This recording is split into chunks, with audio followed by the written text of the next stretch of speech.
Alhamdulillah, alhamdulillahilladzi khalaqal mauta wal hayata liyabluwakum ayyukum ahsanu amala. Asyhadu an la ilaha illallah wa asyhadu anna Muhammadan abduhu wa rasuluh alladzi la nabiyya wal rasula ba'da. Amma ba'd. Faqala Allah ta'ala fil Qur'anil Karim, a'udzu billahi minasyaitonir rajim. Ya ayyuhalladzina amanu taqullaha haqqa tuqatih wa la tamutunna illa wa antum muslimun.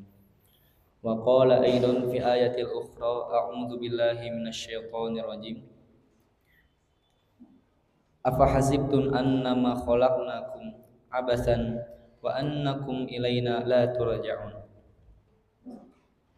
Awalan hayabina nashkuru syukran ila Allah azza wa jalla alladzi qad a'tana nikmatan katsiratan hatta nastati an najtama fi hadzal makan insyaallah mubarak. Wa thaniyan as-salatu wassalamu ala rasulillah nabiyina Muhammad sallallahu alaihi wasallam alladzi qad hamalan nas minaz zulumati ilan nur. Puji serta syukur mari kita panjatkan kepada kehadirat Allah Subhanahu wa taala yang telah menyempatkan waktu dan kesempatan kita bisa berkumpul dalam majelis ilmu ini, dan semoga diridhoi oleh Allah Subhanahu wa taala.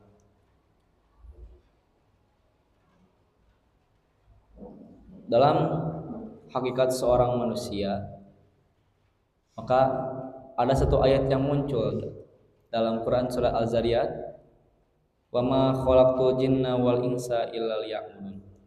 Dan aku tidaklah menciptakan jin dan manusia melainkan supaya mereka beribadah kepadaku.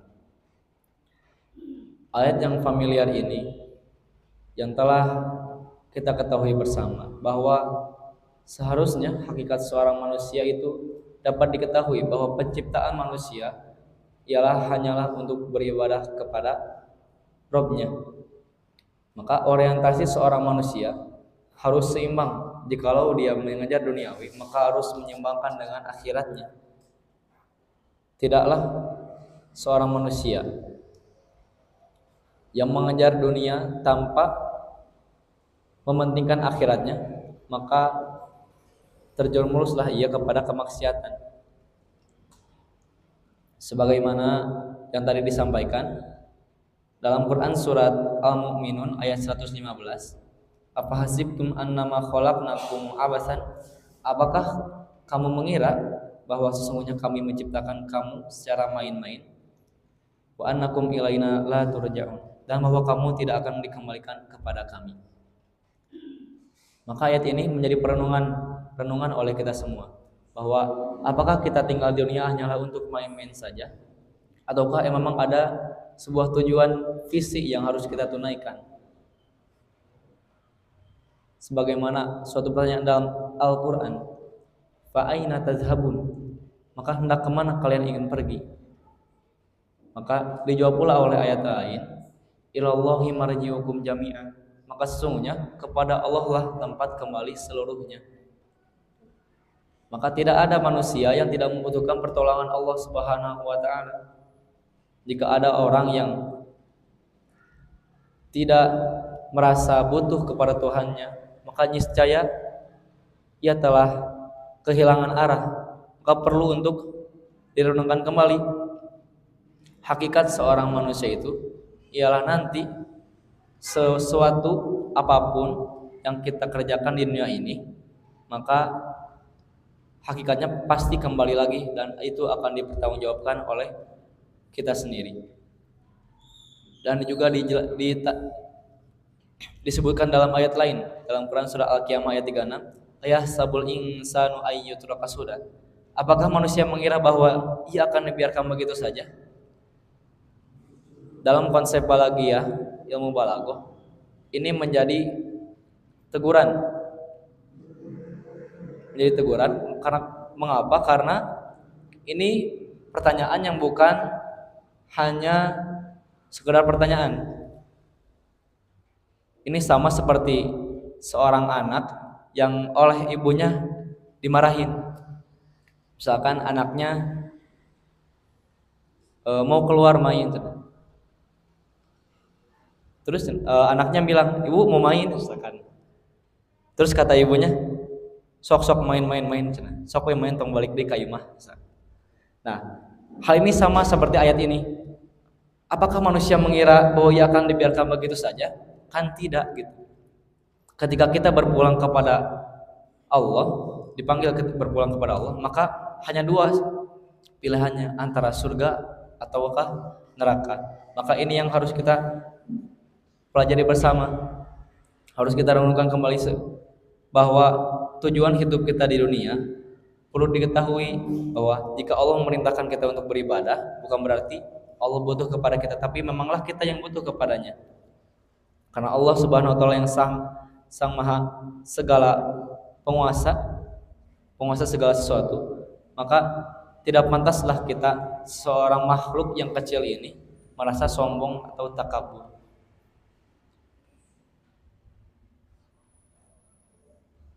Maka ada beberapa sifat yang melekat dalam karakter dari manusia, yaitu sifat tamak atau tidak pernah merasa cukup. Seperti dalam hadis riwayat Al-Bukhari, laukana libni adama wadiyani, seandainya manusia diberi dua lembah, min malin, berisi berupa harta, la labtago salisan, tentu ia pasti menginginkan yang ketiganya. Maka kalaulah kita ketahui orang-orang kaya misalkan sudah membeli mobil, maka ia pasti ingin membeli mobil-mobil lain. Maka itulah memang sifat karakter dari manusia. Mereka tidak pernah merasa cukup. Sebagaimana tadi dalam riwayat Al-Bukhari, kalaulah seorang manusia memiliki dua lembah, bahkan dua lembah sekalipun berisi harta emas, maka pastilah ia menginginkan yang ketiganya. Wala yamla'u jawfabni adama illa turab, yang bisa memenuhi dalam perut manusia hanyalah tanah. Wa yatubullahu ala man tab, Allah tentu akan menerima tobat bagi siapa saja yang ingin bertobat.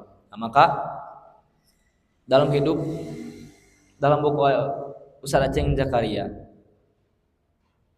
dijelaskan dalam bukunya dalam judul Manusia dan Problematika Manusia. Itu jelaskan bahwa kalaulah kita hidup dalam roda kehidupan yang kita biasa lakukan, maka itu tidak akan ada ujungnya.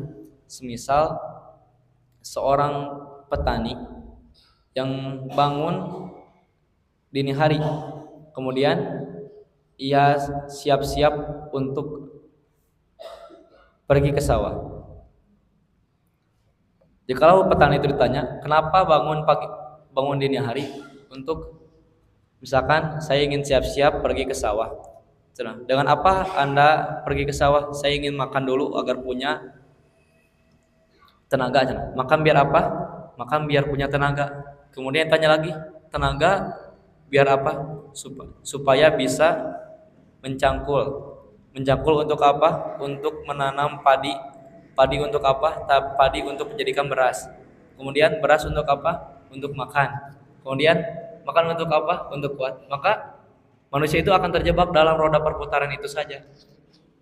Maka pentingnya kita orientasi segala sesuatu kita itu perlu diniatkan untuk ibadah, sebagaimana slogan dalam Persis juga, hayatuna kulluha ibadah, hidup kita semuanya adalah hanyalah untuk ibadah.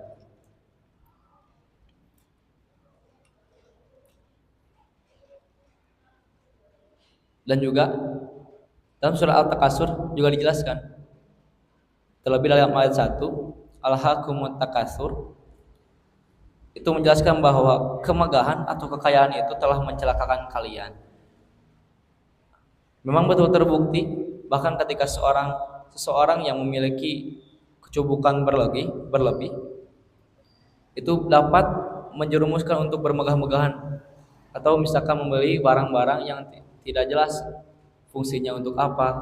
Kemudian kadang orang-orang kaya itu membeli untuk hanya sekedar mengoleksi saja. Maka itu pasti juga akan menjadikan pertanggungjawaban. Nah, maka ada beberapa faedah dari berupa ayat-ayat, kemudian hadis-hadis yang tadi disebutkan, Pertama, manusia itu pertama begitu tamak dalam memperbanyak harta. Manusia tidak akan pernah merasa puas dan merasa cukup dengan apa yang ada. Maka pentingnya di sini sifat syukur agar tidak menjadi takabur. Sifat syukur ini meminimalisir, menghindari, mencegah manusia dari sikap takabur. Karena kenapa? Dalam Quran surah Ibrahim juga dijelaskan bahwa la in syakartum la azidannakum. Jika kalian bersyukur maka aku akan tambah. Wala in kafartum inna azabi lasyadid. Jika kalian kufur maka sesungguhnya azab Allah itu sangatlah pedih. Nah, kemudian yang kedua, sebagaimana sabda Nabi sallallahu alaihi wasallam, perut Nabi tidaklah akan penuh melainkan dengan tanah. Maksudnya, tatkala manusia mati, perutnya ketika dalam kubur akan dipenuhi dengan tanah. Jadi kembali lagi ke tanah, diciptakan dengan tanah, maka akan kembali lagi kepada tanah.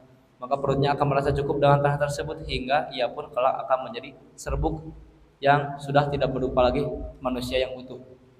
Itu menurut dalam syarah Ibnu Battah. Kemudian yang ketiga, dalam penjelasan tadi, ini adalah celaan bagi orang-orang yang selalu tamak dengan dunia dan tujuannya hanyalah ingin memperbanyak harta tanpa memperhatikan hal-hal yang apa yang ia akan bekal dalam akhirat. Maka ketika tadi pertanyaan pertama, fa in tazhabun, hendak kemana kalian akan pergi?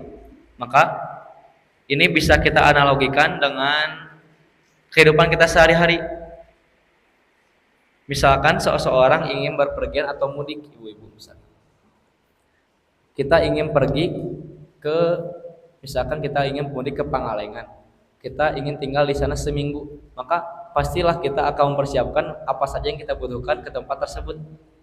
Semisal pembekalan kita ingin bekal apa untuk 7 hari kita di Pangalengan, pastinya kita membawa baju, membawa uang, membawa makanan dan lain-lain. Kita juga membawa kendaraan ke sana. Nah, maka sama halnya bekal apa yang kita siapkan untuk akhirat kelak, maka hal ini sama. Semisal juga seseorang yang sering naik gunung, misalkan ibu-ibu. Ketika naik gunung, tujuan kita adalah menuju puncak.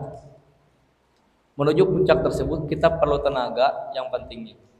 Kita perlu tenaga fisik yang kuat, kemudian pastinya persiapan alat dan khususnya pasti makanan-makanan untuk pergi ke sana. Kita akan pergi ke sana berapa hari, pastilah kita punya tujuannya. Sama halnya hidup manusia. Kita di sini betul saja hanya sementara. Tidak ada yang tahu kematian kita. Maka kalaulah hidup itu hanya untuk main-main saja, maka tidaklah berarti hidup itu. Kemudian yang keempat, ini penjelasan tadi adalah anjuran untuk zuhud pada dunia. Yang namanya zuhud pada dunia adalah meninggalkan segala sesuatu yang melalaikan dari Allah Subhanahu wa taala. Ini merupakan keterangan dari Ibnu Rajab dalam kitab Jami'ul Ulum wal Hikam. Dan kemudian yang kelima, manusia pastinya akan diberi cobaan atau ujian.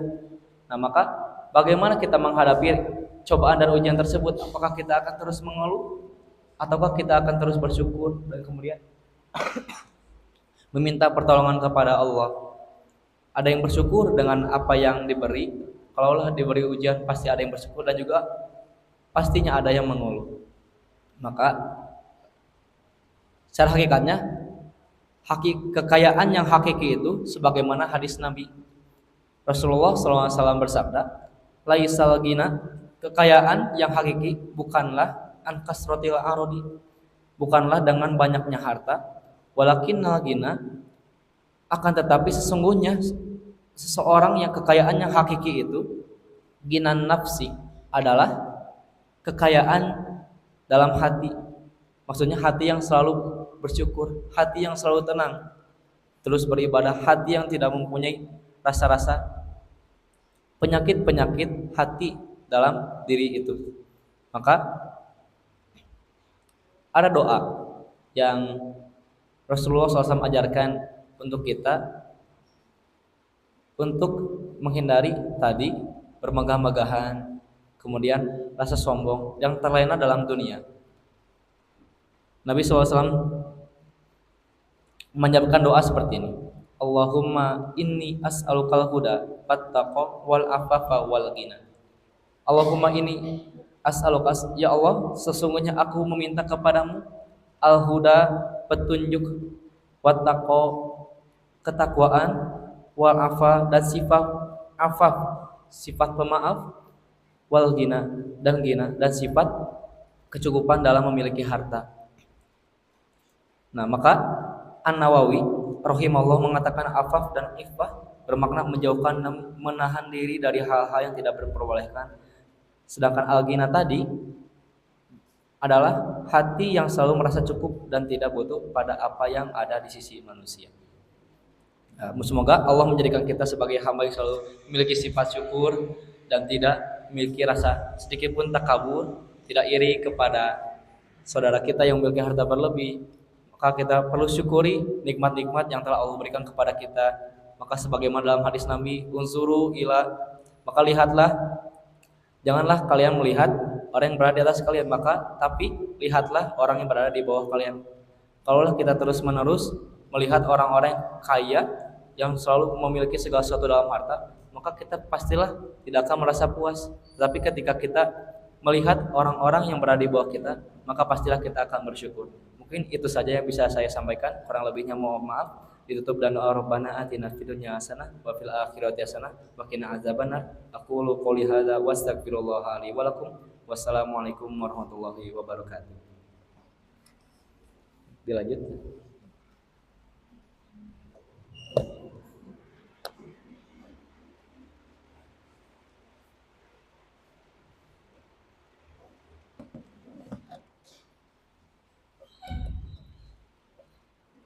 Innal hamdalillah nahmaduhu wa nasta'inuhu wa nastaghfiruh wa na'udzu billahi min syururi anfusina wa min sayyiati a'malina. Man yahdihillahu fala mudhillalah wa may yudlil fala hadiyalah. Asyhadu an la ilaha illallah wa asyhadu anna Muhammadan abduhu wa rasuluh alladzi la nabiyya ba'da, amma ba'd.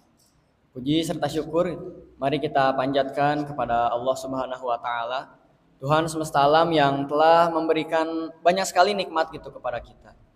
Maka dengan banyaknya nikmat tersebut, di dalam Al-Qur'an gitu Allah menyebutkan wa in ta'uddu nikmatallah, kata Allah di dalam Quran surat An-Nahl, dan jika kamu hendak menghitung nikmat yang telah Allah berikan, kata Allah, la tuhsuha, maka kamu pasti tidak akan pernah bisa menghitung nikmat yang telah Allah berikan. Kemudian di ayat yang lain juga ada disebutkan, jika seandainya katanya seluruh lautan yang ada di muka bumi ini dijadikan tinta gitu, dijadikan tinta untuk menulis kalimat-kalimat Allah Subhanahu wa taala, maka pasti gitu, lautan tersebut, air yang ada di lautan tersebut akan keburu habis sebelum kalimat-kalimat Allah Subhanahu wa taala selesai untuk dituliskan.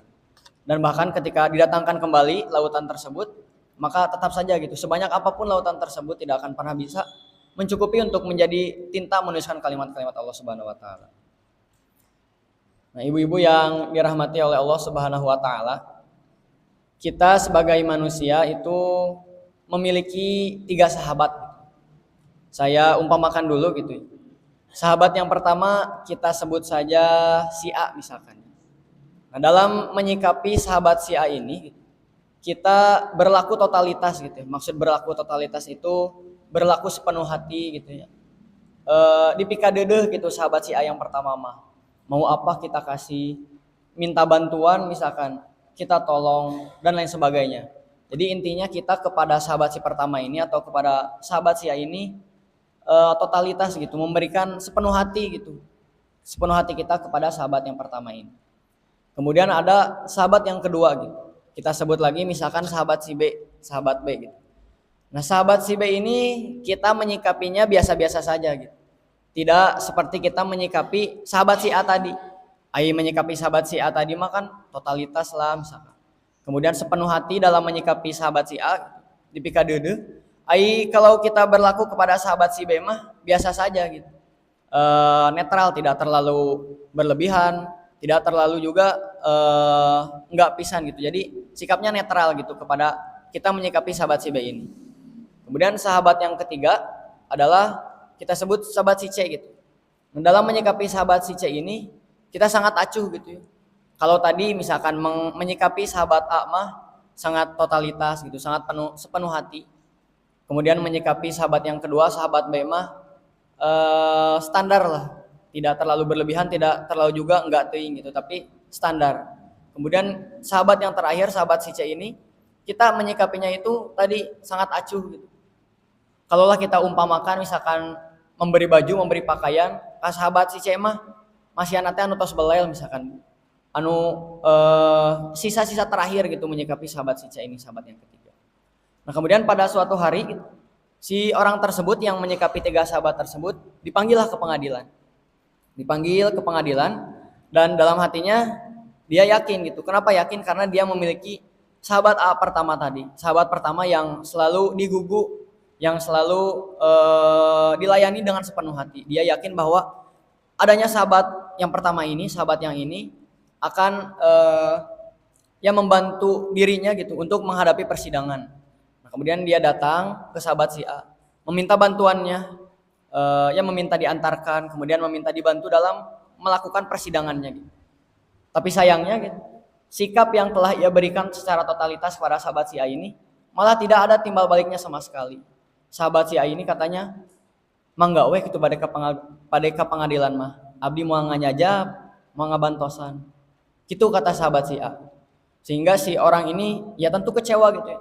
Dia sudah berbuat sepenuh hati kepada sahabat si A.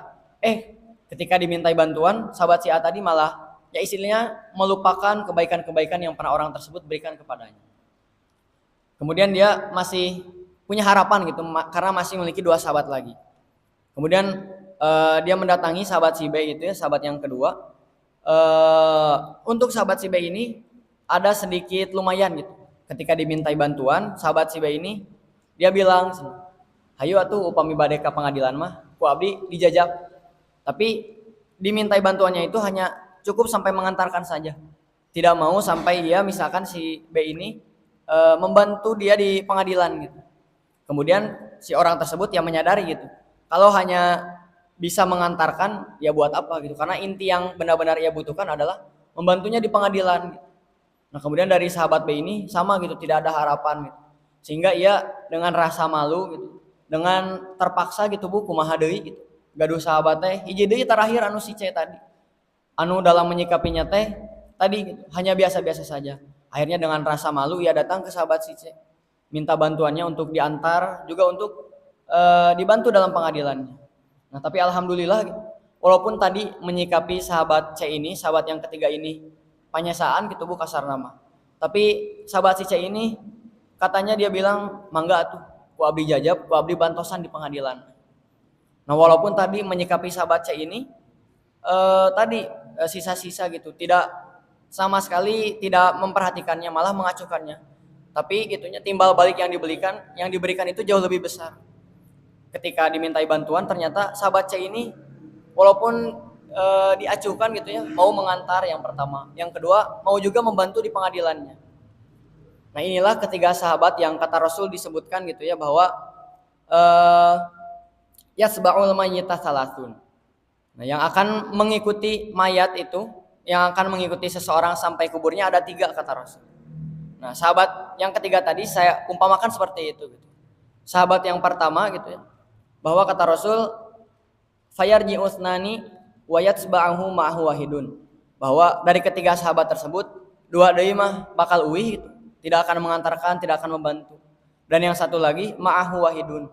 Yang satu lagi mah bersama dia gitu, bersama si orang tersebut ketika di alam kubur nanti. Nah, kedua tersebut kata Rasul fayarji'u maluhu wa ahluhu. Kedua hal tersebut yang akan pulang hartanya dan juga keluarganya. Kemudian wayatba'uhu ma'hu wahidun, yaitu satu sahabat yang akan menemaninya sampai akhir nanti, itu yang bukan hanya mengantarkan tapi menemani dan juga membantu pastinya. Kata Rasul adalah amaluhu, adalah amal baiknya selama di dunia. Nah, seringkali mungkin Bu kita semua termasuk saya sendiri lupa terhadap sahabat yang ketiga ini. Kita terlalu disibukkan kalau dalam hadis al-wahnu gitu.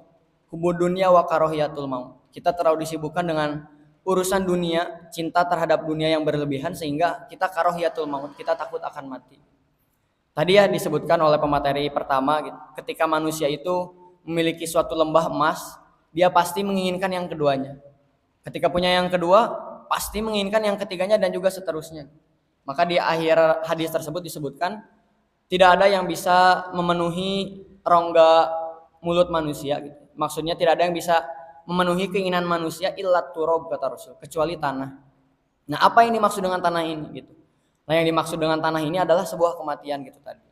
Karena ketika manusia ia masih hidup, pasti gitu, urusan dunia akan selalu memenuhinya ya. Nah, makanya gitu tadi ya, baik itu harta ataupun keluarga, itu semua adalah ujian keimanan yang Allah Subhanahu wa taala berikan kepada kita semua. Rasul ataupun agama Islam ataupun Allah Subhanahu wa taala tidak melarang kita gitu untuk istilahnya mengejar dunia. Tapi alangkah baiknya mengejari dunia itu kita sikapi diri kita dengan keimanan kepada Allah Subhanahu wa taala. Nah, maka harta kemudian keluarga adalah bukti keimanan kita kepada Allah Subhanahu wa taala, ujian kita kepada Allah Subhanahu wa taala. Kita diberikan pilihan oleh Allah Subhanahu wa taala harta, keluarga dan juga amalan gitu. Apakah dari ketiga hal tersebut kita akan mendahulukan yang mana? Apakah mendahulukan harta kah? Apakah mendahulukan keluarga ataukah yang lebih baik itu mendahulukan amalan kita kepada Allah Subhanahu wa taala gitu.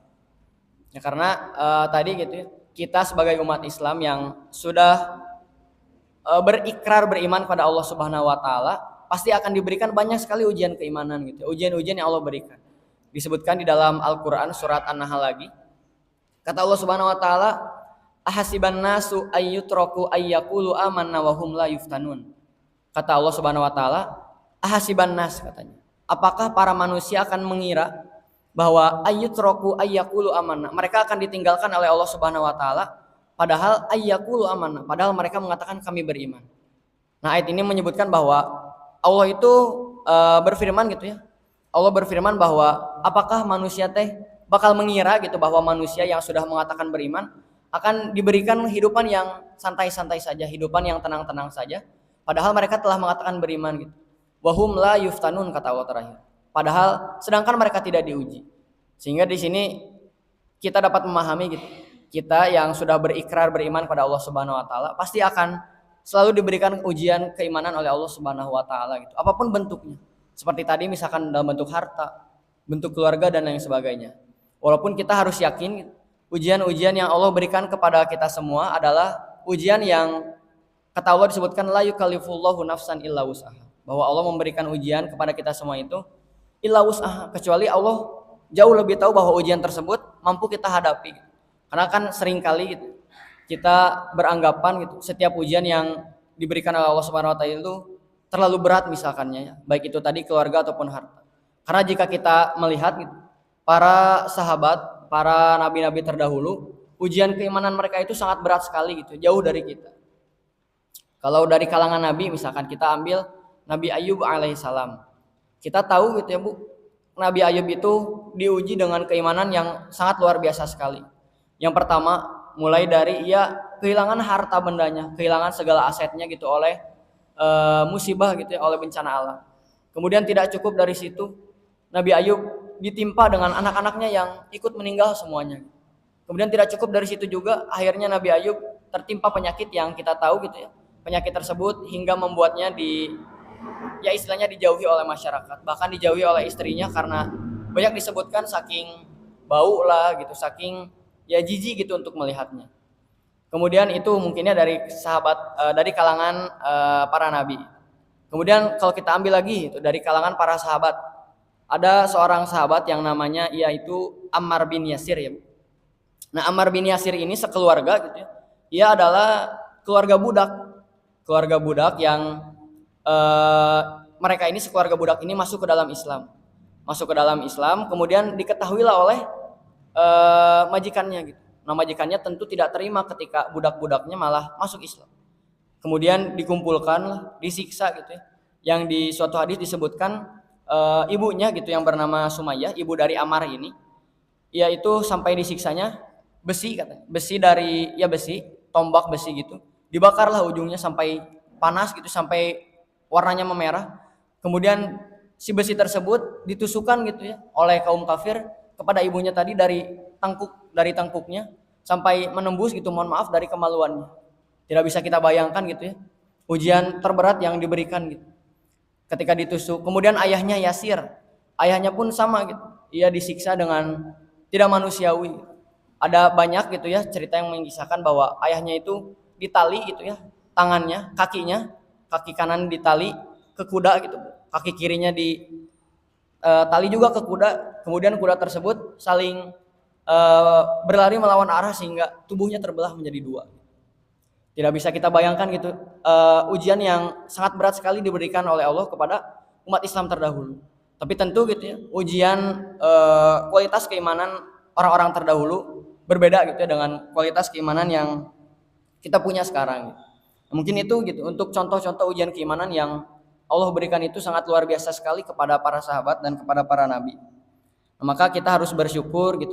Alhamdulillah kita masih bisa disibukkan oleh Allah Subhanahu wa taala dengan contohnya kegiatan thalabul ilmi ini. Yang thalabul ilmi ini merupakan suatu ibadah juga. Karena ibadah itu tidak hanya terbatas pada sholat misalkan ya Bu, tapi thalabul ilmi gitu. Kemudian berbuat baik dan lain sebagainya itu adalah beribadah kita, bukti pengabdian kita kepada Allah Subhanahu wa taala.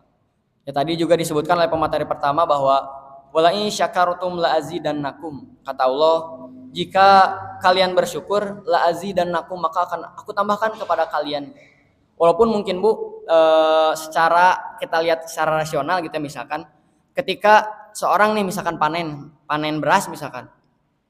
Kemudian dia bersyukur gitu. Kemudian dia bersyukur, dia menzakatkanlah misalkan si panen tersebut 10%. Kan otomatis dari bersyukur tersebut tidak menambah gitu, maksud tidak menambah yang asalnya misalkan 10 ton. Kemudian bersyukur dizakatkan kan bisa jadi 9 ton gitu. Enggak jadi misalkan 12 ton, 11 ton.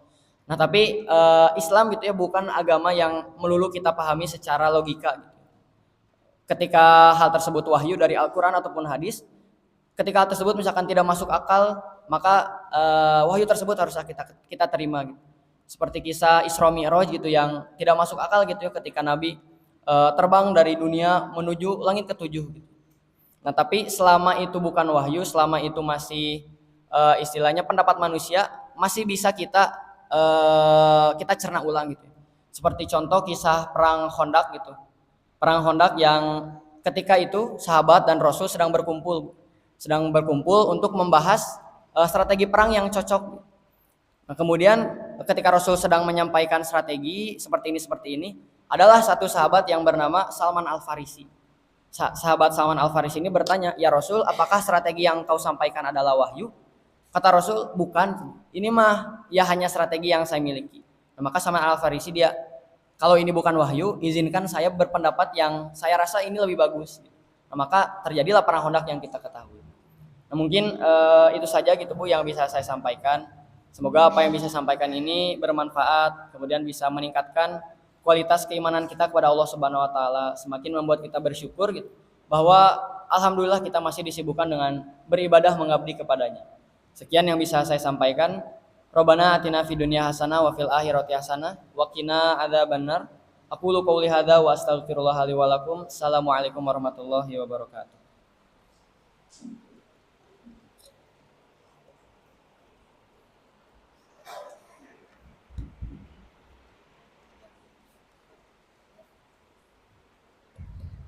Ngahaturkeun nuhun ka santri PLKJ anu parantos ngadugikeun elmuna.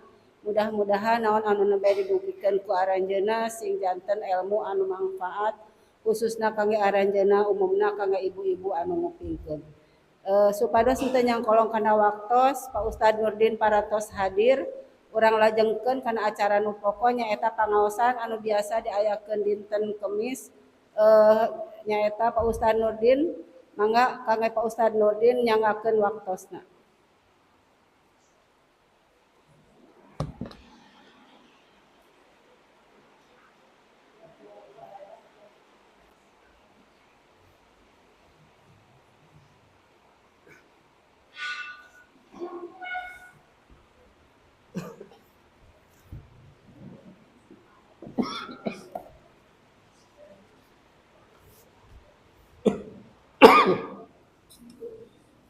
Innal hamdalillah nahmaduhu wa nasta'inuhu wa nastaghfiruh wa na'udzu billahi min shururi anfusina wa min sayyiati a'malina may yahdihillahu fala mudilla lahu wa may yudlil fala hadiya lahu asyhadu an la ilaha wahdahu la syarika lahu wa asyhadu anna muhammadan abduhu wa rasuluhu alladzi la nabiyya ba'da amma ba'du.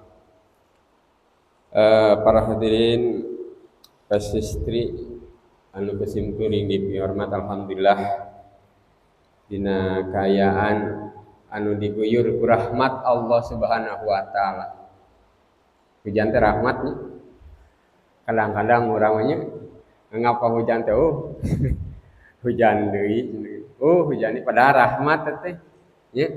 Alhamdulillah urang henteu kahalangan sanaos hujan, henteu kahalangan sanaos seueur pada melan. Udah lamun dibeberkeun pada melan di bumi aya eureun-eureun teh. Karak mah kamari beres nyeuseun aya geus ngabubrug deui. Asa teu eureun-eureun teh seuseurhan. Anu gogorokan wae hayang dahar aya teh. Rupa-rupa pokoknya. Tapi alhamdulillah urang maksakeun ngeureuyeuhkeun dina raraga talabul ilmi sebab urang parantos terang yen milari ilmu teh mangrupakeun salah sawios cara sangkan urang dipasihan kagampangan dina menuju kana surgana Allah Subhanahu wa taala. Amin. Ti payeun patos dikapayunkeun ngeunaan masalah-masalah agama ayeuna berkenan dengan sebuah peringatan dari perselisihan dan bercerai-berai. Jadi masalah bercerai-berai, masalah bercerai-berai gitu nya. Eta teh memang bakal ngalemahkeun kana kekuatan urang selaku umat Islam. Jadi ku cerai-berai ieu maka kekuatan bakal lemah. Ieu tarekah usaha urang kafir sangkan urang teh dipisah-pisahkeun. Sebab urang Islam mah lamun diajak perang panghareupna teu sieun paeh urang Islam mah. Maot dina perang merupakan kemenangan ke orang Islam gitu kan ya. Pada hayang maut dina waktu berperang. Aya sahabat ku hayang-hayangna maut dina perang pikeun kabunuh diri. Nya, aya sahabat gitu. Ku hayang-hayangna maut dina waktu perang bunuh diri, tapi manehna teu kasup jalma anu jihad. Angger gitu kan kulantaran eta teu kalabat kana jihad. Tapi eta ku hayang-hayangna gitu kan, ku hayang-hayangna. Tah lamun urang geus bercerai-berai, eta teh bakal kekuatan teh bakal lemah. Eta merupakeun usaha urang kafir sangkan urang teh eleh gitu kan. Sangkan urang da diajak perang mah kalah menang wae da eueuh caritana urang Islam eleh mah. Titah kitu titah kieu. Paehna wae eleh, paehna wae menang. Komo menang, nah gitu nya. Jadi eueuh istilah eleh dina perang. Maka usah itu diajak perang mah lain lumpat, kalah maju, dah hayang paehna gitu kan. Tah eta. Sabab diajak perang mah tarang elehan, sok menang we. Masa keur ngelehkeunana teh nyata dipisah-pisah. Nya dipisah-pisah. Dipisahkeunna utamana dina masalah pelajaran supaya pelajaran agamana teh dipisahkeun jeung umatna sehingga maranehna dina ngaji mung ku teknologi ayeuna nya barudak ti mimiti hudang nepikeun ka sare da teu eureun kana HP diajar ngaji mah paling sama tekuatin sajam acan guling gasahan katempona teh kitu nya tari HP mah nya HP mah ti mimiti hudang nepikeun ka sare dieu teh da teu eureun ruksak HP na ngagalaksak ngaganggu gitu kan batur nginjum di tah ari dieu teh ayakeun kitu kan ngaganggu ari aya da teu eureun Tah geus dipisahkeun tina ajaran ngaji embung sagala embung. Padahal dina ada alajar barudak teh nya di sakola. Eta teh eta pisannya tamatak saya pisan lamun teh mah murang kalih teh di boardingkeun ya. Di asramakeun. Nah eta bagusnya supaya barudak teh teu seueur teuing kana HP di asrama mah dilarang barudak nyarakal HP. Mudah-mudahan nya Parutra putri urang sangkan belajarna fokus mun tiasa mah di asramakeun gitu nya sangkan urang belajarna bener-bener. Tadi sapi itu keur umat Islam sendiri jalma kafir mah teu eureun kumaha carana sangkan manehanana bisa ngelehkeun. Jadi manehan mah teu eureun mikir kumaha carana sangkan urang Islam teh eleh. Adi antawisna nyaeta kumaha carangkan bercerai-berai henteu ngahiji teu sauyunan gitu kan. Maka dina politik ayeuna tiap pemilihan jadi deui politik nih aya deui politik. Tah ku cara kitu teh bakal silih sigeung, bakal silih elehkeun, kan? Beres pemilihan pikirkeun deui masalah pemilihan gubernur. Geus beres gubernur, pemilihan masalah bupati, jeung terus gitu. Nu dipikirkeun teh masalah politik we karena diajar dipopohokeun.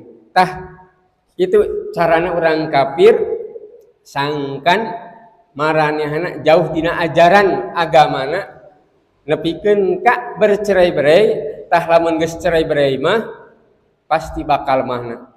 Orang Islam di Indonesia eta hampir baheula mah 80% nya, ayeuna mah geus ngurangan 80%-an gitu kan. Tapi masih mayoritas ieu tapi anger gitu kan.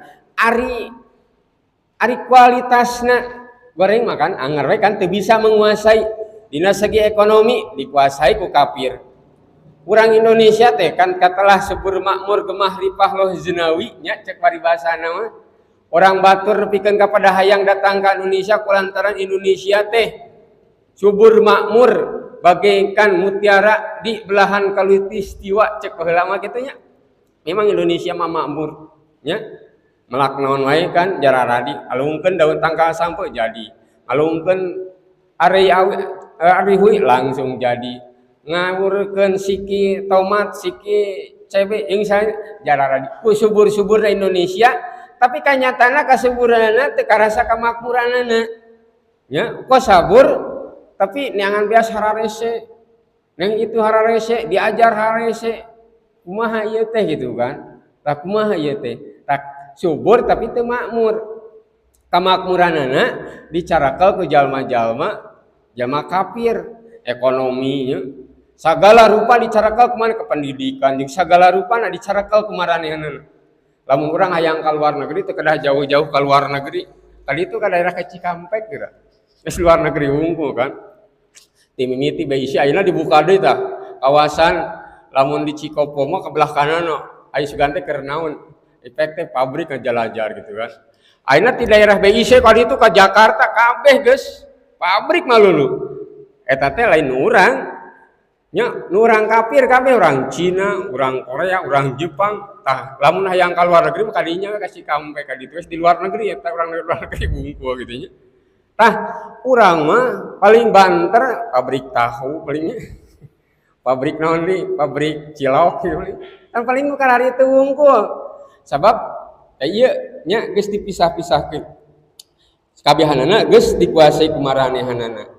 Tah sangkan urang teu bercerai-berai maka ia bakal ngakibatkeun terusan diakibatkeun teh ku perselisihan tadi teh ya dipisah-pisahkeun.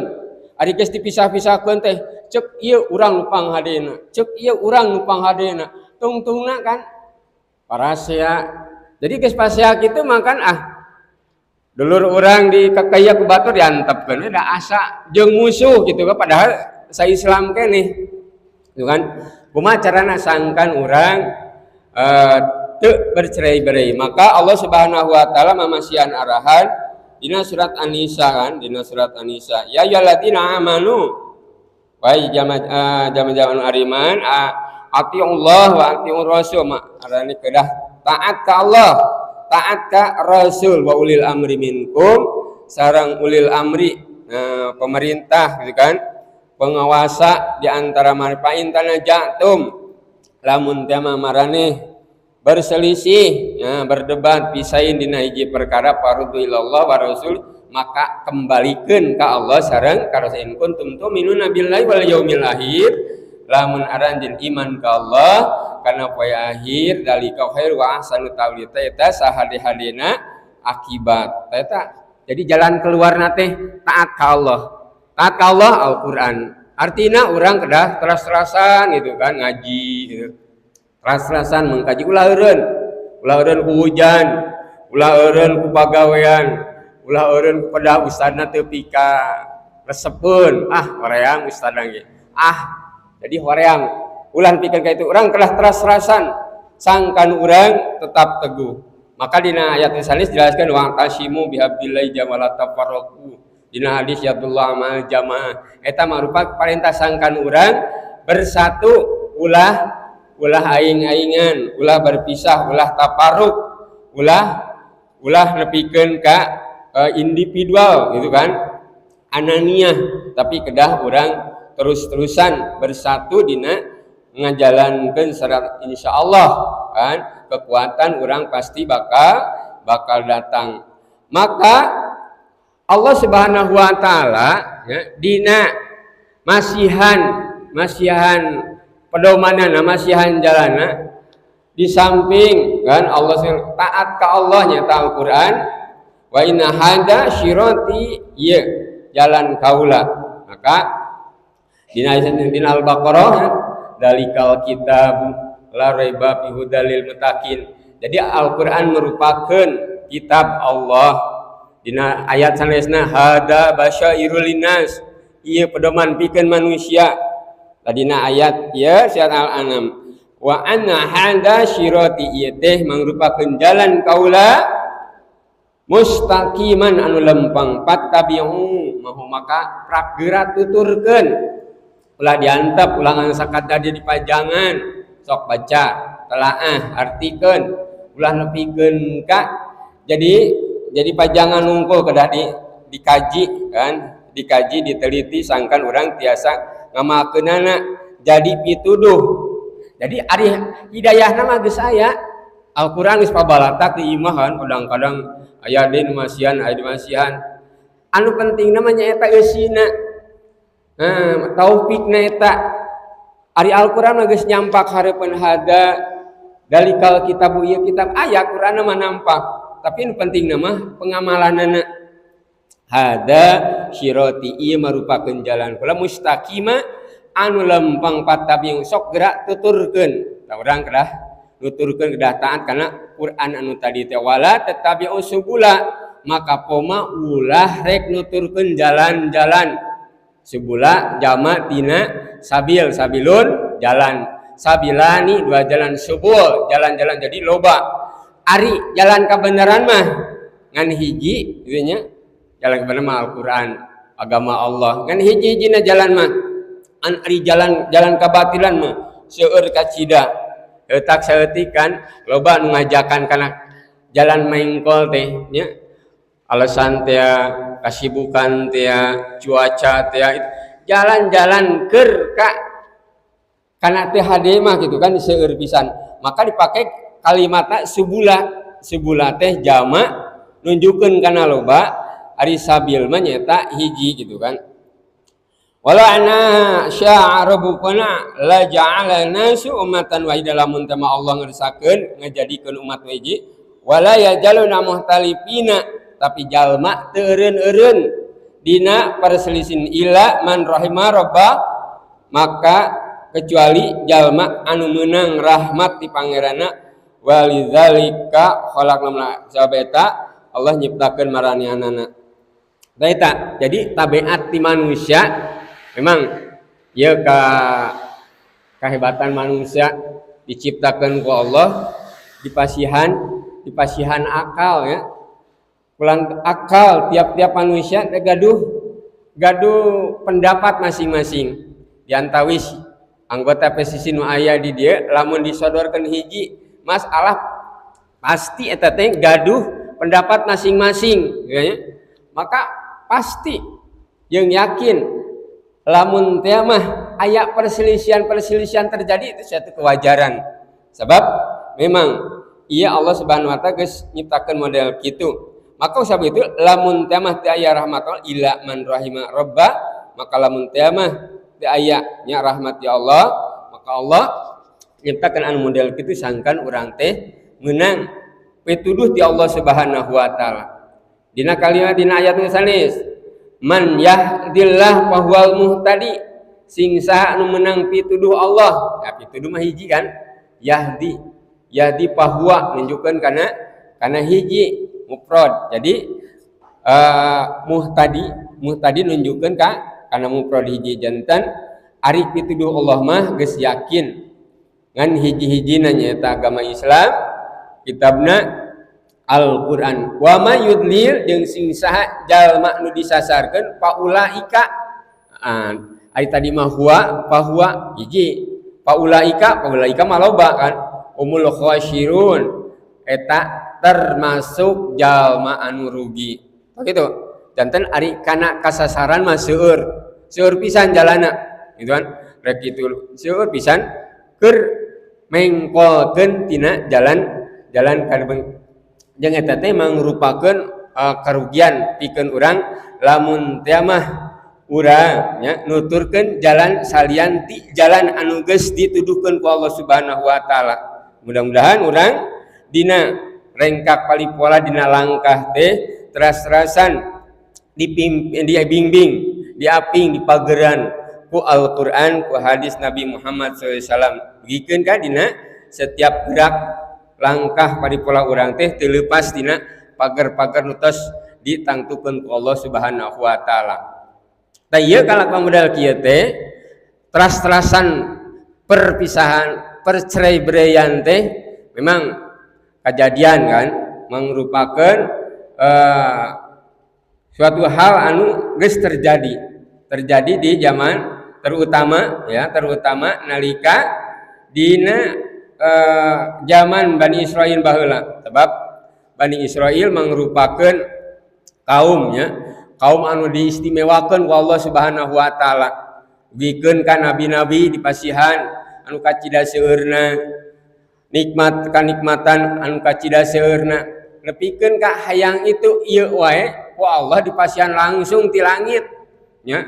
Aya mana salwa langsung, jadi teu kudu usaha. Tapi kulantaran memang tabiat ti Yahudi ti Bani Israil sok hayang anu mahiwal wae. Tah ieu jadi jalma-jalma Bani Israil mah geus dibere kagenahan teh kan hayang we kitu anu beda gitu kan. Tah ieu digambarkeun dina salawes hadis an Abdullah bin Amr, ti Abdullah bin Amr qala kantosnya dia qala Rasulullah sallallahu kantos ngantawu Rasulullah sallallahu la ya'tiyanna la dina ilmu bahasa Arab la menunjukkeun kana taukid pasti pastinya la ya'tiyanna aya nun tasdid nunjukkeun kana taukid oge la tiyanna aya dua taukid sungguh-sungguh. Jadi penekananna anu kacida kuatna la ya'tiyanna gitu kan, pasti bakal datang ala ummati ka umat kaula ma'a ta'ala Bani Israil sakumaha nu datang ka Bani Israil hadwa na'li bin na'li siga sendal jeung sendal dipaskeun gitu kan, direngkepkeun pas siga kitu pisan. Na'la bin na'li pas saukuran sendal. Ata in kana minhumul ma'atana umuhu alaniya, lamun teh mah di antara maranianana pernah ngagadabah ilungna gitu kan. Lakana pi umati pasti di umat kaula oge man yasnau dalika bakal kejadian model kitu. Wa Bani Israil sayyid Bani Israil tafarraqa ta'ala sintaini wasabaina milah sayestuna Bani Israil itu perpecah karena 72 milah 72 golongan. Wa tafarraqatul ummati, maka bakal berpecah umat kaula ala salasina wa sabiina, ya 73 golongan, kulluhum binar, sakabehanana kana neraka, illa millah wahidatan, kecuali sa golongan. Qalu, maka para sahabat naros, wa man hiya ya Rasulullah, sahajna anu sa golongan teh. Qala, maka saur Rasul, ma'ana li wasabi, naon anu kaula dikerjakeun wa alaihi wasabihi jeung ku sahabat-sahabat kaula. Taeta jadi kuncina, lamun teh mah urang hayang asup ka surga, dijaga ti neraka, tuturkeun nabi, ma'ana bi ashabi, naon kaula dikerjakeun jeung sahabat-sahabat kaula, eta kuncina. Jadi ulah nutur-nutur ka hayang Yahudi mah tiba heula model kitu kan, zaman Nabi Musa, zaman Nabi Isa, jeung zaman nabi-nabi sajena. Eta teh kalakuan jadi, tapi kada kumaha nya. Jalma mah sok panasaranan. Nya aya dina ilmu teh al insan wal hayawan, ari jalma teh eta sato sini. Jadi urang teh kagolong makhluk Allah, kagolong sato. Al insan wal hayawan, jalma teh kasih sato. Jadi lamun kurang ninggal sato di sapopoe kurang hayam gitu nya, naon kuda embe segala. Lamun nyakal sato cekal buntutna gitu nya, hayam cekal buntut eta bakal maju itu, atawa buntutna maju. Cekal huluna mundur. Jelema ge kitu. Lamun ieu dihalangan tongki panasaran teh hayang nyobaan. Tah itu sifat jelema mah. Lamun dititah ngaji da murang kan nu penting alasan hujan teh. Pagawean teh itu emang itu ya sifat manusia. Mudah-mudahan orang teras-terasan dijaga sangkan orang nyata henteu siga Yahudi. Eta ditunjukkeun tina contoh anu tadi, lamun teh mah budakna baheula Bani Israil nya wani-wani ngagada manu jadi kolotna, tah pasti kejadian di umat kaula oge pasti bakal model kitu. Ayeuna kan geus rame kan. Dina konten-konten, dina cerita-cerita, wah masalah-masalah model gitu, eta seueur pisan kejadian. Ayeuna kan, urang tos apal sejarah atau dongeng, entah dongeng entah kumaha, tapi seueur kajantenana. Gunung Tangkuban Perahu kumaha caritana, nya eta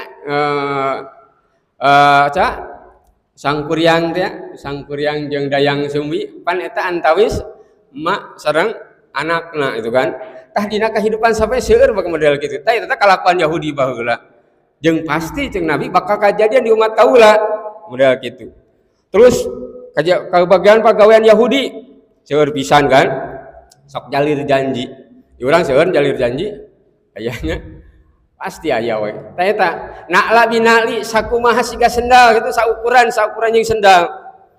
Dina janji seueur nu gede waduh kan. Cok parilih cenah kaula kayak geus diuk mah di kursi senang kursi geus aman hayang naon geus mah diuk kayak da poho.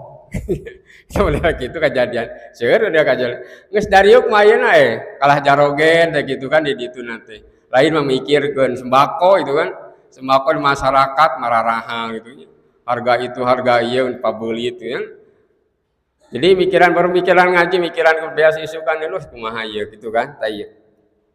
Dina tepat janji kan teh tempat ini sok nyebarkeun fitnah gitu kan, fitnah itu tiap kan Yahudi baheula kan pikeun ka pernah kan Siti Aisyah di fitnah geus selingkuh nepikeun ka nyebar di saentara Arab. Tah ieu kalakuan itu seueur bakal kejadian di umat Nabi model gitu, model riba kan ya urang geus asa teh aneh deui kan aya kan bang keliling tapi dari bang eta mah riba malulu kan, riba geus teu aneh gitu kan. Tapi kata kejadian di Bani Israil ayeuna geus asa geus pas geus kepres gitu kan. Sabiasa-biasa we jeung pagawean jeung muamalah riba teh. Padahal ancamanana riba teh kan siga setan kan, kalakuanna siga setan.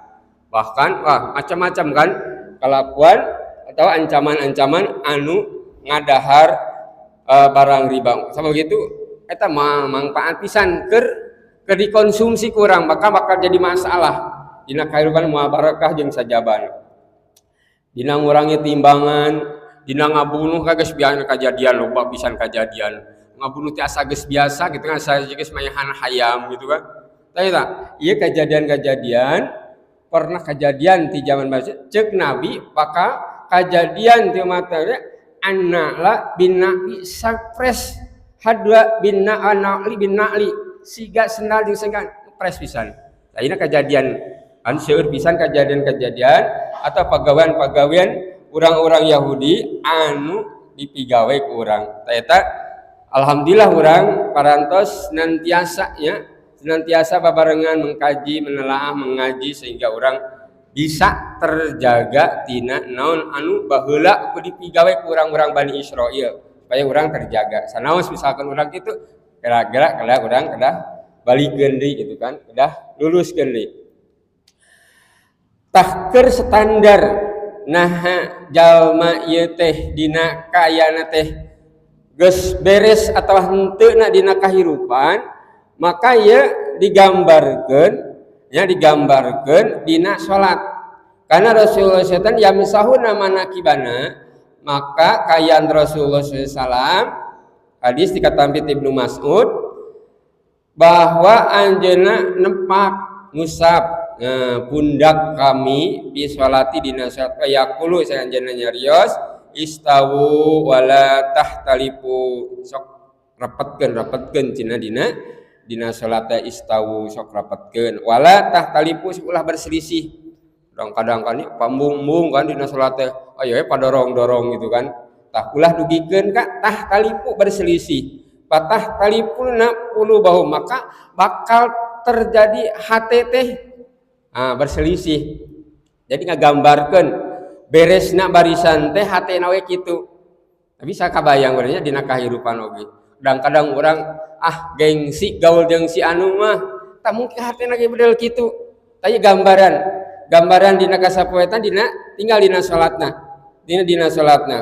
wala tahtalipuna patahtalipuna qulubahum maka lamun teu terjadi perselisihan maka akan terjadi perselisihan dina hatena la yaliyanna minkum maka pasti bakal dikatakan ulul ahkam jalma dewasa wa tanha jeung jalan berikutna summa ladina jalun summa ladina dina sistem baris berbaris itunya barisan salat maka anu dipayunkeun teh jalma anu dewasa jalma anu berakal terus misalnya dina kehidupan sapertos kitu ulah dugikeun ka ari anu teu pi duiteun mah pamung-mung gitu kan padorong-dorong ari anu pi duiteun mah kajeun teuing urang mere sabaraha yang penting meunang nya ayeuna pagawean model kitu kan ayang gawe sok gitu kan geus aneh model gitu ayang gawe sok tah wani sekian silahkan teu wani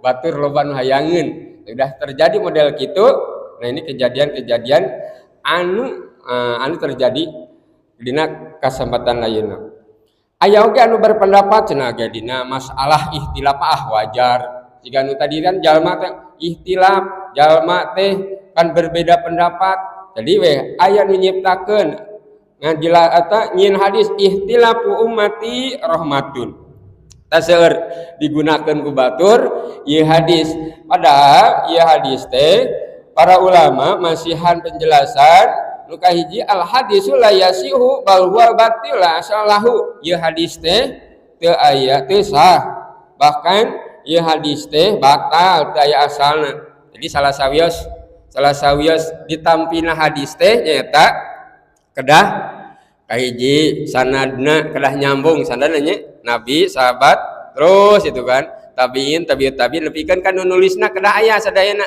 tah ieu mah la asralahu teh aya model kituna langsung we kan ihtilau pati rahmatun ihtilaf umat kaula teh rahmat cenah kitu maka saur al alamah subki nyatakeun lam aqipulahu alasan di sahih wala dhaif wala maudu teu aya sanadna rek sahih rek dhaif rek anu maudhu ge maudhu teh hadis nu pang dhaifna teu aya sebenarnya kadang-kadang orang teh nya dulur-dulur sok resep ngagunakeun hadis-hadis anu bahasa Arab sanajan eueuh ti dituna oge maksakeun eta bahaya ya. Bahaya. Asani nu kadua ana hadisu ma'adha fihi muhtaliful Qur'an. Hadis teh bertentangan jeung Quran. Jadi rahmat ikhtilaf umati rahmatun, ikhtilaf perbedaan umat kauli rahmatun teh cenah bertentangan dengan Al-Qur'an mana? Dina surat Al-Anfal 46 Allah Subhanahu wa taala menyatakan wala tanazau jeung sok ulah bantah-bantahan patafsalu maka bakal jadi ngalemahkeun wa tadhaburi hukum maka bakal ngaleungitkeun kakuatan eta lamun geus berbantah-bantahan otomatis bakal berpisah lamun berpisah mah Palestina diserang eta mah batur nya batur mah adem di dieu alhamdulillah teu ka urang alhamdulillah padahal kuduna kan al muslimu kal muslim kal bulyan ya sudu batu saling menguatkan batu diserang teh kudu urang kudu mantuan ulah pikeun ka diantep pikeun ka hancur albun pian ayeuna urang nalika engke digempur ku Israel batur oge sarua diantep kan ada orang Indonesia unggul bahkan ayeuna urang jeung Malaysia teh kan masih keneh sarumpun saagama tapi perhatikan orang Malaysia jeung urang eta rada kurang harmonis asim kuring di ditu nya seueur urang Malaysia nu ka Mekah Indon orang Indon naon Indon teh kan lamun teh ngartos mah kan Indon teh beloon gitu kan jadi urang kena jadi kirang harmonis teh eta kurang ditanamkeun model kitu taya sangkan urang ulah nepikeun ka bentrokan kedah nama terus urang teh saling kuat menguatkan antara satu yang lainnya.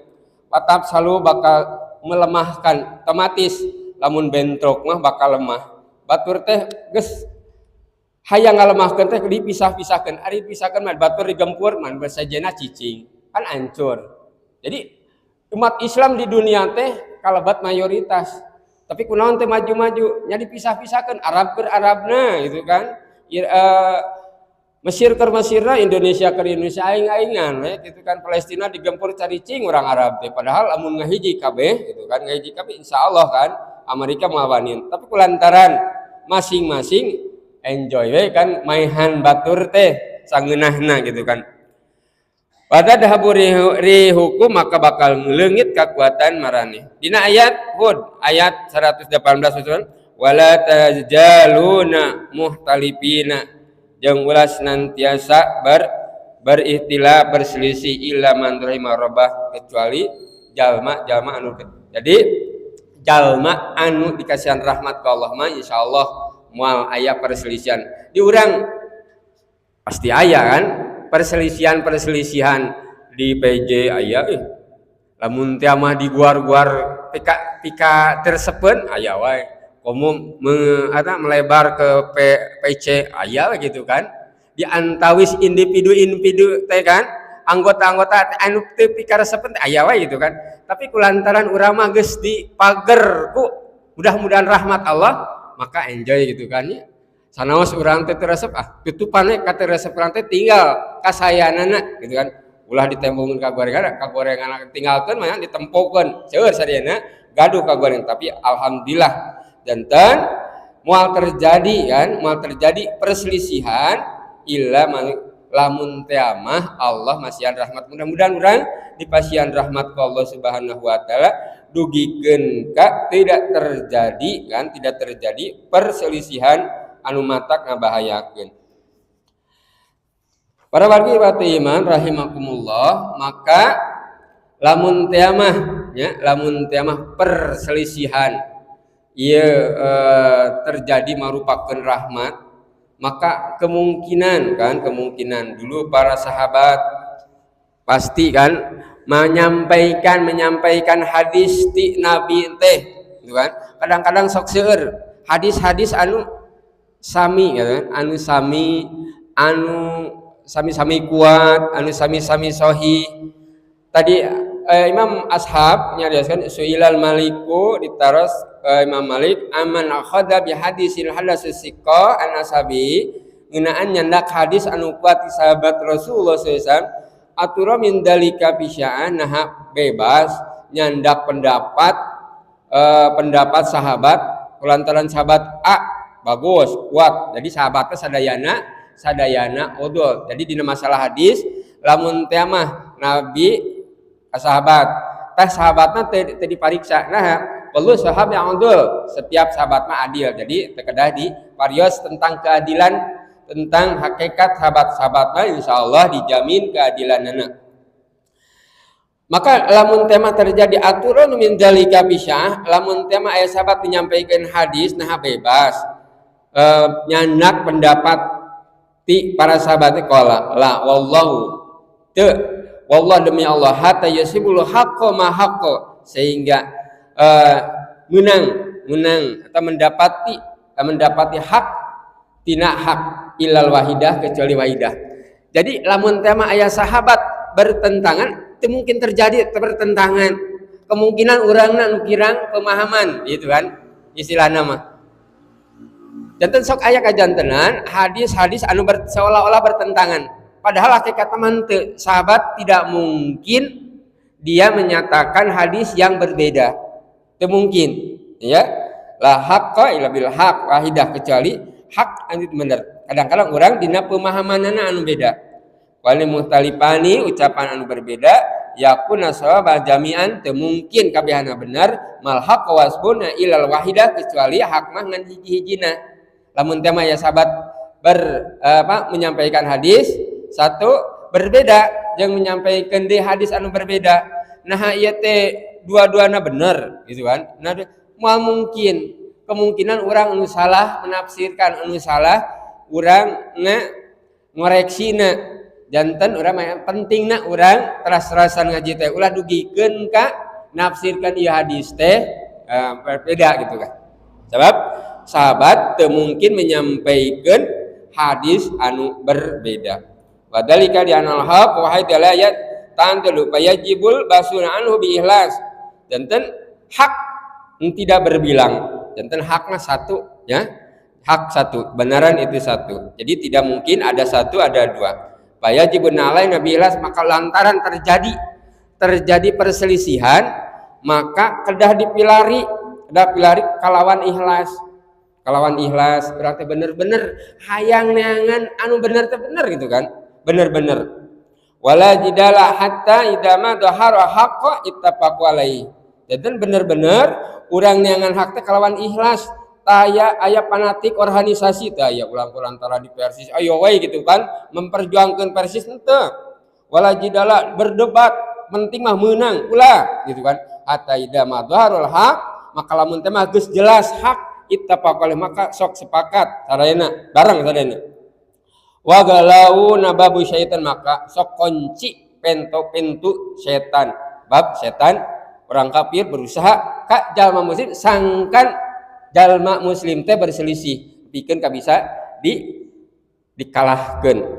Imam Al-Ghazali nyarios anna yakunu kullu tarfin saestuna kayan setiap pihak jalan min tarfin munadara dina jalan anu didiskusikan fitlabil haq dina neangan hak kana syadallah siga neangan barang anu la yupariku baina anna dahranu dawah lamun teh mah manehana manggiha atau berbeda pendapat baina anna dhuhara lamun teh mah manggihan anu leungitna ala yadi aw ala yadi mina muayyid wa huwa yara fi rafiqil muawiyyan maka lamun teh mah urang bener-bener hayang neangan hak kalawan ikhlas maka seolah-olah urang teh neangan barang anu leungit kayaknya lamun bener-bener ikhlas bener-bener orang teh hayang mana anu bener teh gitu kan eta seolah-olah neangan barang anu leungit urang tadi misalkan leungit dompet misalkan dompet tah lamun teh mah leungit dompet gitu kan da jalan teh ti dieu ka dieu maka si temen teh berusaha sangkan manggihan eta dompet. Maka dia tidak berpikir apakah dia itu yang menemukannya si A, si B, si C dan lain sebagainya. Lu jelas sadayana babarengan neangan eta dompet. Lamun teh masalah ya si A yen dina muragna eta dompet teh di jalanan teh ka dieu ya. Maka anu apal teh da saya mah tadi jalanna ka dieu, lain kalinya ka dieu tah jalanna ka belah dieu da. Jadi kalinya mah mungkin murag di dinya ada jalannya ka dieu. Tah anu ieu teh moal ngarasa disalahkan. Berarti bakal langsung sadar oh, berarti bener moal manggihan pasti nuturkeun jalan anu bener eta. Tah lamun geus manggihan moal disalahkeun da urang mah panghadena, da urang nu manggihan moal kitu. Jadi babarengan alhamdulillah. Ieu barang, ieu dompet geus kapanggih. Alhamdulillah. Jadi babarengan ngarasa manehna teh akan bersyukur. Gitu kan? Lamun urang secara ikhlas. Tapi kejadianana gitu ayeuna mah kan urang asa panghadena urang ta eta mah mencari hak kalawan tidak ikhlas. Eta mah yang menang sorangan ulah dugikeun ka model kitu. Aya. Tapi aya oge gitu kan perselisihan anu dibenerkeun. Baheula zaman Rasul terjadi perselisihan antawis dua sahabat anu kaluar safar nya terjadi perselisihan. Aya ari baheula mah sagala sesuatu na teh langsung kan naros ka Rasul lamun terjadi langsung naros ka Rasul. Terjadi itu langsung naros aya sumber hukumna anu jelas baheula mah. Ayeuna kumaha? Nya kedah naros itu kan karena hadis. Sebab ayeuna mah kan hadisna loba pabelit anu dhaif, nu itu nu ieu, maka tanyakan ka kanu apa gitu kan, kanu apa. Minimal misalkan orang berdiskusi dina menelaah sebuah hadis. Tapi kajantenan dina zaman Rasul aya anu bepergian. Dina hiji mangsa datang waktu salat, dua-duana salat kulantaran teh aya capi dua-duana tayamum gitu kan, dua-duana tayamum. Atos beres salat, maka dua-duana manggihan cai itu kan manggihan cai anu kahiji mah wudu deui salat deui itu kan anu kahiji mah teu atos seda atos tadi tayamum itu kan maka datang ka Rasul kumaha ieu kan kumaha kajentena model kieu maka saur Rasul anu kanu tayamum nu teu ngulangi deui salatna anjeun sarua jeung sunah kaula anjeun geus ngalakukeun sunah kaula berarti pas gitu kan pas jeung sunah nabi nyarios deui ka anu ngalakukeun tayamu anu ngalakukeun wudu deui salat deui maka pikeun anjeun ganjaran dua ganjaran salat ganjaran ijtihad janten maka ieu perselisihan bener terjadi dina model ijtihad baheula gitu kan langsung ka nabi ayeuna mah nyampak hadisna jadi lamun temah terjadi hal-hal anu teu aya dina Al-Qur'an, teu aya dina hadis, berijtihad silahkan berijtihad tapi harus memenuhi syarat. Qur'anna kudu ngarti, bahasa Arabna kudu paham, usul fikih kudu bisa, mantikna, balaghahna kudu bisa. Silahkan berijtihad. Kan? Silahkan berijtihad. Atawa anu enteng kan ya urang misalkeun angkat ke tengah laut nya. Tengah laut piknik tengah laut beneran cedem teh aya panon poe karesan teh nyana kompas wadatang waktu salat ka mana ieu teh kiblat teh nu benernya aya opatan ka hiji ka belah kulon hiji ka belah wetan hiji ka belah kali aya opatan silahkan masing-masing we salatna ka asal bener-bener teh apal gitu kan bener-bener teh apal eta dibenerkeun berselisih yang dibetulkan tapi hari jelas mah teu meunang gitu kan hadisna nyampak Qur'anna aya pendapat ulama para sahabat araya pikuh we model kitu eta teh bener tapi lamun bener-bener ayeuna kejadian ilmuwan terus berkembang misalkan dina keterangan Quran teh aya maka lamun teh mah bener-bener Quran teh aya nah hadis teh aya ijtihad para sahabat teh aya kita sudah memenuhi syarat untuk berijtihad silahkan gak apa-apa kan boleh silahkan tidak menutup kemungkinan kita berijtihad. Apabila kita mau seperti itu silakan. Ini sebuah contoh, idza hakama hakimu apabila hakim menghukum, fajtahada maka berijtihad. Suma asoba kemudian betul falahu ajroni maka untuk dia dua ganjaran. Wa idza hakama, dan apabila dia berhakim memponis, menghakimi, fajtahada, maka dia berijtihad, summa akhta, terus salah, falahu ajrun, maka untuknya satu ganjaran tetap. Kalau betul-betul ya, kalau betul-betul tidak ada dalam Al-Quran, tidak ada dalam hadis, tidak ada dalam pendapat para sahabat, kemudian mencukupi syarat-syarat untuk berijtihad, silakan saja. Maka terjadi misalkan ijtihad di Dewan Isbagi seperti itu, digali dulu Al-Qurannya, apabila tidak digali hadisnya digali, apabila dan seluruhnya, apabila tidak ada maka berijtihad para ulama untuk menentukan satu keputusan yang mudah-mudahan diridhoi Allah Subhanahu wa taala. Sebab itu maka untuk kita, supaya kita ya tidak berselisih, tidak bercerai, terutama untuk menjalankan syariat Allah, maka kita harus terus-terusan mengaji Al-Quran ini, karena ini merupakan pedoman untuk kita semua. Kita tutup pengajian dalam kesempatan ini dengan doa Rabbana atina fid dunya hasanah wa fil akhirati hasanah wa qina adzabannar. Assalamualaikum warahmatullahi wabarakatuh.